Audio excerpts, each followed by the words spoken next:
আজ বানাচ্ছি সোয়া টিক্কি র্যাপ। এটা একটা হেলদি রেসিপি, যারা ডায়েট করছো তাদের জন্য অনেক হেল্পফুল হবে আর খুব ইজিও। তো প্রথমে সয়াবিনগুলোকে আমি সেদ্ধ করে নিয়েছি।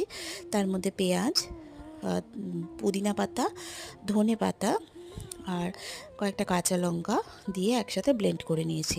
মিক্সারে ব্লেন্ড করে নেওয়ার পর এটাকে একটা বাটির মধ্যে নিয়ে নিলাম। এবার এর মধ্যে আমি দেব 2 চামচ মতো চালের গুঁড়ো, আদা রসুনের পেস্ট পরিমাণ মতো, তারপর দিয়েছি নুন, গোলমরিচের গুঁড়ো, চাট মশলা দিয়ে ভালো করে এটা হাতে করে মেখে নেব। তারপরে টিকিয়ার শেপ করে আমি এটাকে কড়াতে অল্প তেলে একটু সেঁকে নেব। তারপরে আমি এখানে রুটি ইউজ করেছি, তোমরা চাইলে পরোটাও ইউজ করতে পারো।